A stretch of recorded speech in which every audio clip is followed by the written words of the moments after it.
Assalamualaikum warahmatullahi wabarakatuh.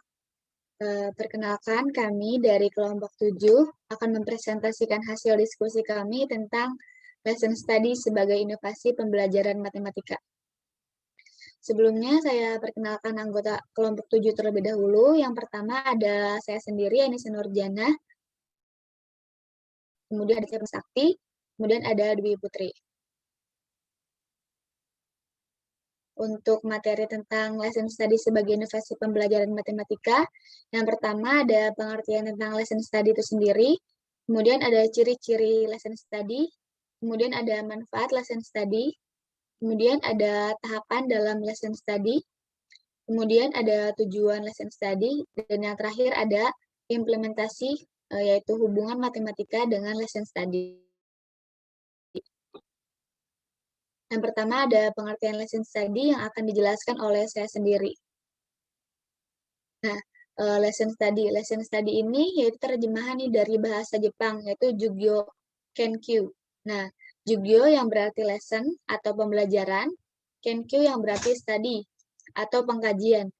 Maka lesson study merupakan pengkajian terhadap proses pembelajaran. Nah, jadi Jugyo Kenkyu ini yaitu dilakukan oleh seseorang atau sekelompok guru yang bekerja sama dengan orang lain. Orang lainnya seperti dosen, guru mata pelajaran yang sama. Nah, kemudian mereka itu merancang kegiatan untuk meningkatkan mutu belajar siswa dari pembelajaran yang dilakukan oleh salah seorang guru dari perencanaan pembelajaran yang dirancang itu. Nah, kemudian itu tuh diobservasi oleh teman guru yang lain. Dan setelah itu mereka melakukan refleksi dari hal yang baru saja dilakukan tersebut. Next. Nah, kemudian menurut Kop Sudarmanto 2008 halaman 9, dia mengatakan bahwa lesson study adalah sebuah proses pengembangan kompetensi profesional para guru yang berasal dan dikembangkan secara sistematis dalam sistem pendidikan di Jepang dengan tujuan utama yaitu menjadikan proses pembelajaran menjadi lebih baik dan lebih efektif. Seperti itu. Nah, kemudian ada ciri-ciri lesson study, itu akan dijelaskan oleh Dwi Putri. Kepada Saudari Dwi Putri dipersilahkan. Selanjutnya adalah ciri-ciri lesson study. Jadi ada 4 ciri-ciri utama lesson study. Nah, ini adalah menurut Lewis ya, tahun 2004 dalam Rusman 2011. Jadi, ciri-ciri utama dari lesson study ini, yang pertama adalah jangka panjang. Jadi tujuan bersama untuk jangka panjang lesson study ini awalnya didahului dengan kesepakatan dari para guru tentang tujuan bersama yang ingin ditingkatkan dalam kurun waktu jangka panjang dengan cakupan tujuan yang lebih luas. Misalnya tentang pengembangan kemampuan akademik siswa, lalu pengembangan kemampuan individual siswa, pemenuhan kebutuhan belajar siswa, pengembangan pembelajaran yang menyenangkan, atau mengembangkan kerajinan siswa dalam belajar, dan sebagainya. Kemudian yang kedua, ada materi pelajaran yang penting. Jadi fokus pada materi pelajaran ya maksudnya. Jadi lesson study ini memfokuskan pada materi atau bahan pelajaran yang dianggap penting dan menjadi titik lemah dalam pembelajaran siswa serta sangat sulit untuk dipelajari siswa. Kemudian ciri yang ketiga adalah studi tentang siswa secara cermat. Jadi ini maksudnya di pengembangan siswa ya. Misalnya, apakah siswa menunjukkan minat dan motivasi dalam belajar? Lalu bagaimana siswa bekerja dalam kelompok kecil? Bagaimana siswa melakukan tugas-tugas yang diberikan guru? kemudian serta hal-hal lainnya yang berkaitan dengan aktivitas, partisipasi, serta kondisi dari setiap siswa dalam mengikuti proses pembelajaran. Jadi pusat perhatiannya nggak lagi hanya tertuju pada guru dalam mengajar aja gitu.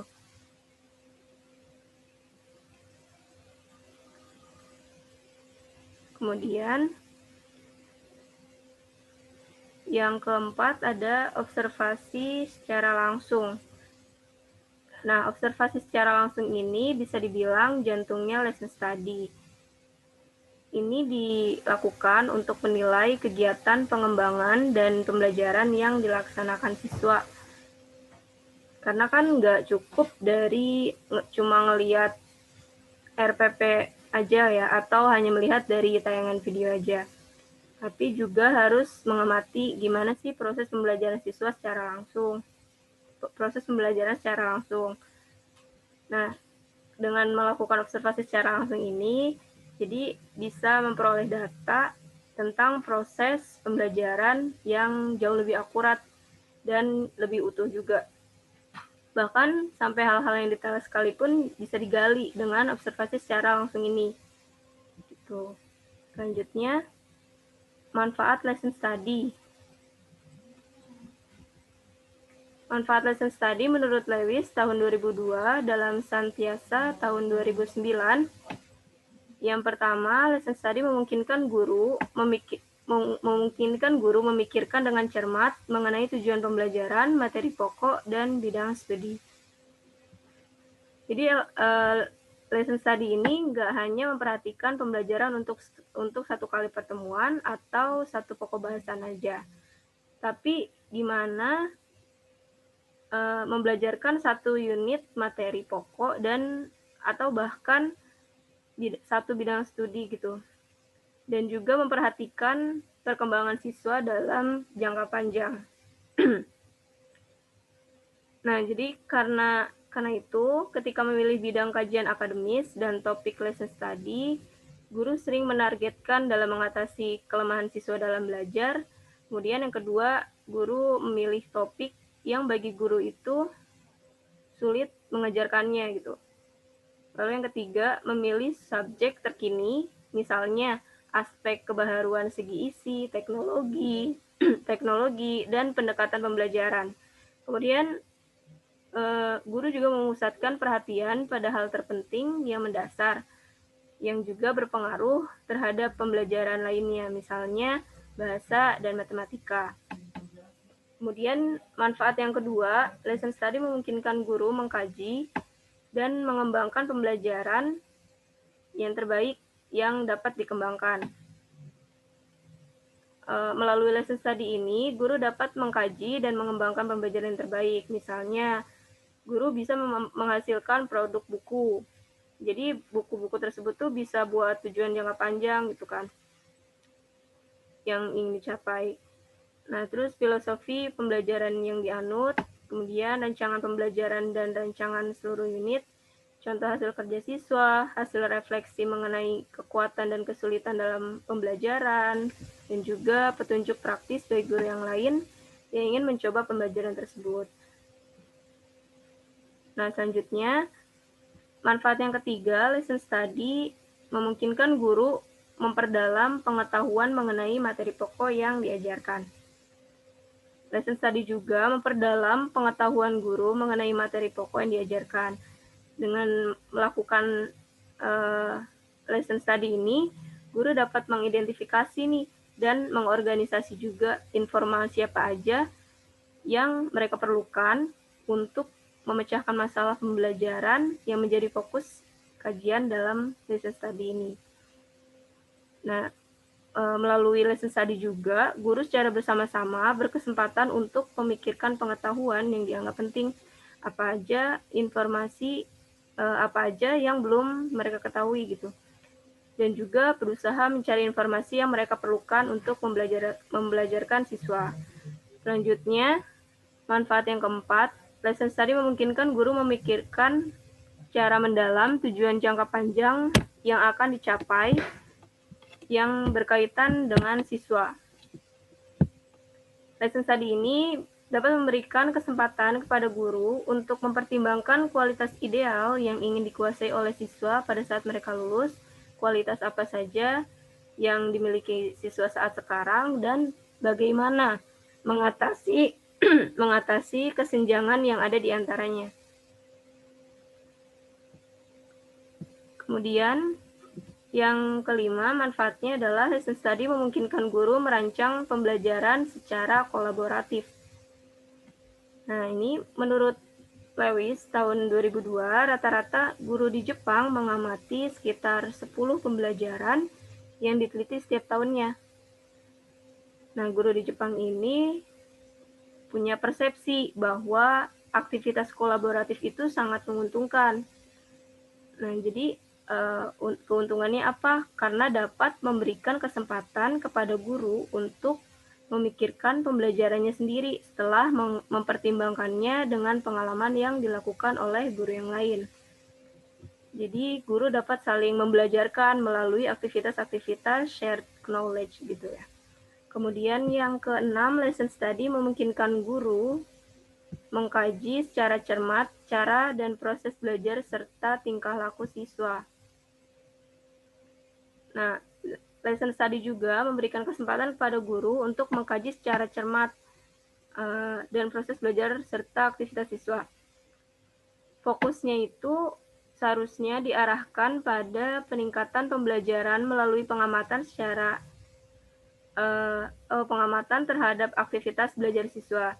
Pengamatan itu tujuannya untuk menemukan cara-cara untuk meningkatkan kegiatan belajar dan kegiatan berpikir siswa, bukan pada kegiatan guru. Kemudian pada poin ke-7, lesson study memungkinkan guru mengembangkan pengetahuan pedagogis yang kuat penuh daya. Nah, lesson study ini dapat memberi peluang kepada guru untuk mengembangkan pengetahuan pedagogis secara optimal. Hal ini disebabkan karena melalui lesson study, guru secara terus-menerus berupaya untuk mengembangkan dan meningkatkan strategi pembelajaran yang dapat diterapkan untuk menerjemahkan kurikulum. Guru bisa secara terus-menerus memikirkan bagaimana kualitas pertanyaan yang mampu dipecahkan oleh siswa dalam pembelajaran. Nah, nanti pertanyaan tersebut itu diharapkan dapat memotivasi siswa untuk mempertahankan minat belajarnya secara konsisten. Kemudian, manfaat yang ke-8 adalah lesson study memungkinkan guru melihat hasil pembelajaran sendiri melalui respons siswa dan tanggapan para kolega. Ini maksudnya lesson study ini memberikan kesempatan kepada guru untuk melihat hasil pembelajarannya sendiri melalui respons siswa dan tanggapan para kolega. Jadi data yang diberikan oleh kolega jadi cermin gitu buat guru yang melaksanakan lesson study. Nah, koleganya dapat membantu guru mencatat kegiatan diskusi dalam kelompok kecil, menghitung jumlah siswa yang angkat tangan, atau bisa juga mencatat pertanyaan dan jawaban guru. Nah, guru yang melaksanakan lesson study ini bisa juga meminta kepada kolega untuk mencatat interaksi siswa. Misalnya, difokuskan pada interaksi 3 orang siswa yang memiliki kemampuan tinggi, sedang, dan rendah, dan menilai karya mereka. Nah, dengan cara ini, guru bisa melihat bagaimana siswa mengalami pembelajaran yang efektif. Kemudian, selanjutnya adalah tahapan dalam lesson study akan dijelaskan oleh Cecep. Baik, yang selanjutnya yaitu tahapan dalam lesson study.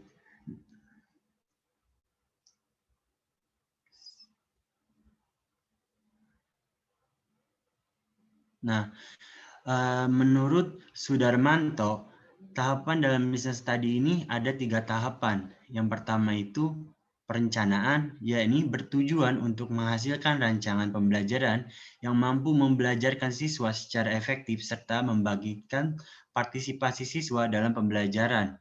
Nah, dalam pelaksanaannya akan dilakukan identifikasi masalah yang terjadi dalam pembelajaran. Dan kemudian akan dilakukan diskusi perencanaan pemecahan masalahnya.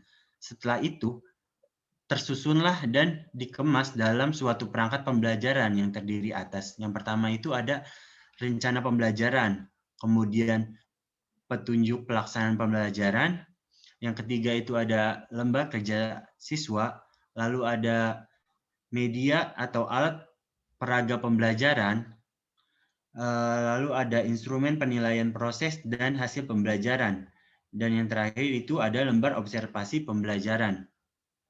Yang kedua itu ada do atau pelaksanaan.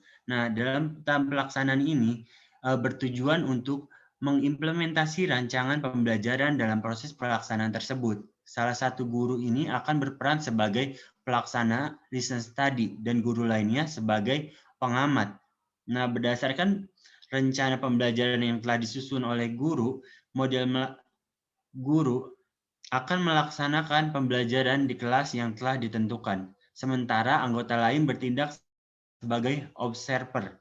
Nah, beberapa hal yang harus diperhatikan dalam tahapan pelaksanaan.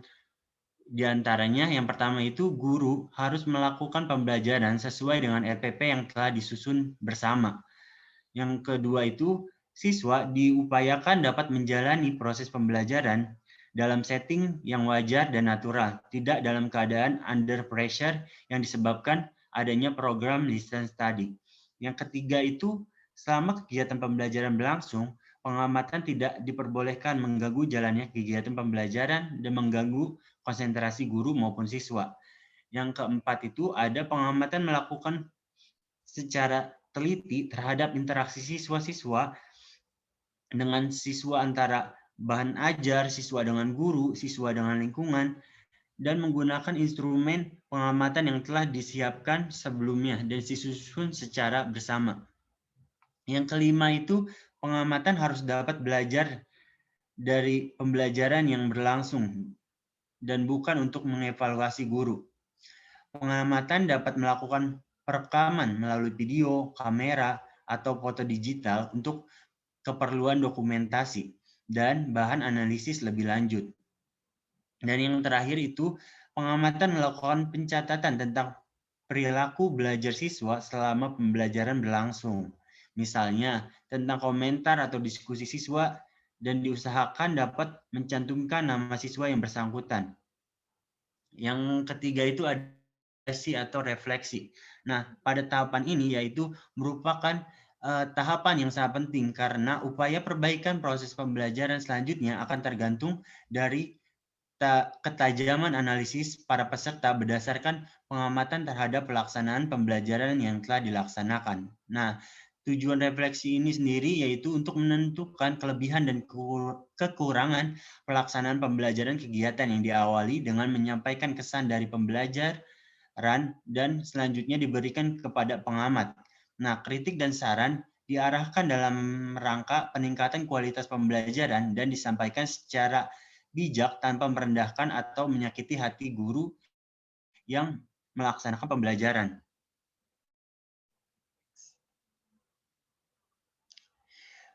Yang selanjutnya yaitu tujuan listen study.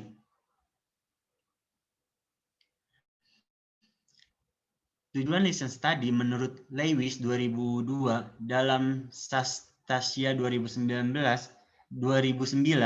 yang pertama itu yakni meningkatkan pengetahuan tentang materi ajar. Yang kedua itu meningkatnya pengetahuan tentang pembelajaran. Yang ketiga, meningkatnya kemampuan mengobservasi aktivitas belajar. Yang keempat, semakin kuatnya hubungan kolegalitas. Yang kelima, semakin kuatnya hubungan pelaksanaan pembelajaran sehari-hari dengan tujuan jangka panjang yang harus dicapai.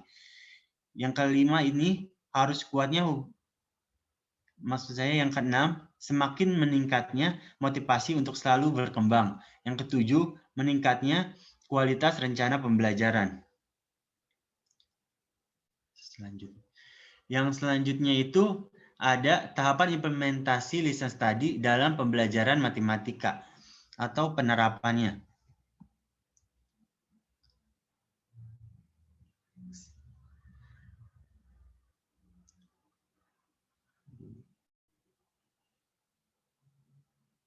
Nah, tahapan implementasi pembelajaran dalam matematika yang pertama itu ada perencanaan atau merancang pembelajaran.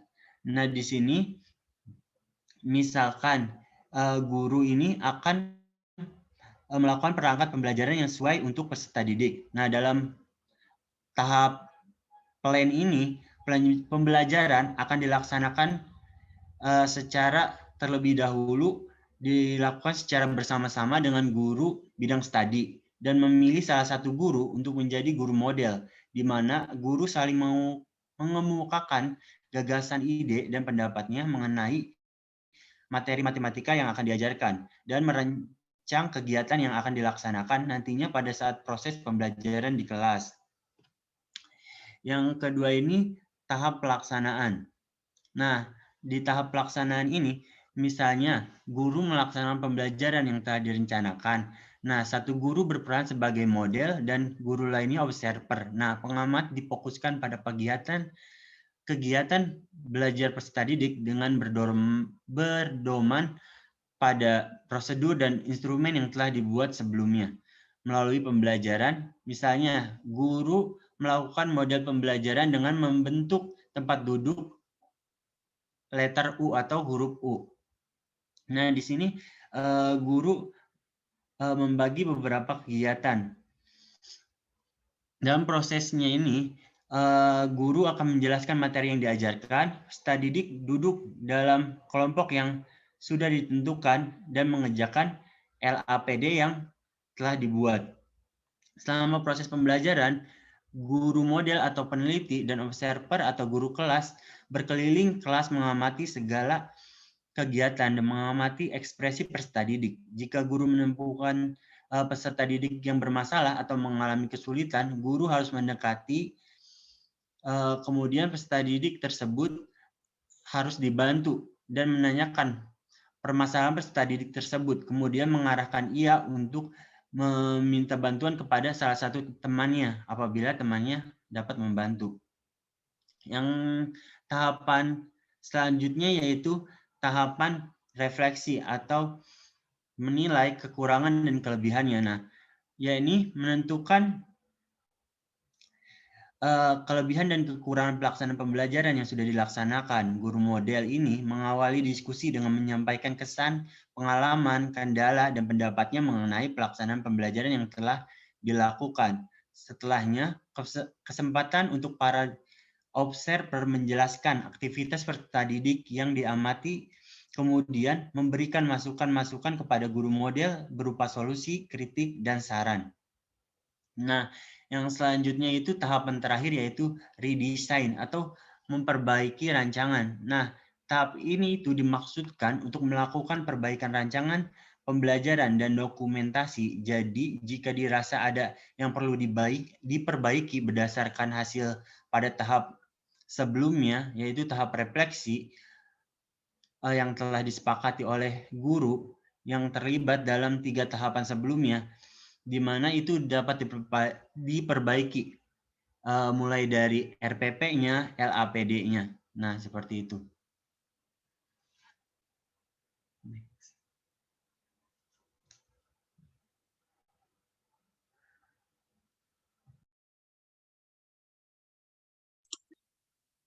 Baik, terima kasih kepada Cecep dan Dwi yang telah menyampaikan materi. Nah, jadi kesimpulan tentang materi yang kita sampaikan yaitu lesson study adalah suatu model pembinaan profesi pendidik melalui pengkajian pembelajaran secara kolaboratif dan berkelanjutan. Prinsip-prinsip kolegalitas dan belajar bersama untuk membangun masyarakat belajar atau learning community. Nah, tahapan lesson study terdiri dari plan, perencanaan, do, pelaksanaan, dan C, refleksi. Nah, dalam melaksanakan lesson study ini, guru bekerja sama untuk merencanakan, mengajar, dan mengamati suatu pembelajaran yang dikembangkan secara kooperatif. Kerjasama ini dimulai dari menyusun RPP, melakukan proses pembelajaran, sampai mengevaluasi belajar. Nah, jadi lesson study dapat mengembangkan keterampilan guru dalam bekerja sama, yang dinamakan keterampilan kooperatif guru. Nah, dengan tahapan-tahapan tersebut, lesson study pun dapat digunakan pada pembelajaran matematika. Misalnya pada materi bilangan bulat tingkat SMP. Demikianlah yang dapat kami sampaikan. Mohon maaf apabila ada kesalahan dan kekurangan kata. Jika ada yang ingin ditanyakan, silakan bertanya di kolom komentar atau dapat bertanya pada saat perkuliahan inovasi. Terima kasih banyak. Wabillahi taufiq wal hidayah. Wassalamualaikum warahmatullahi wabarakatuh.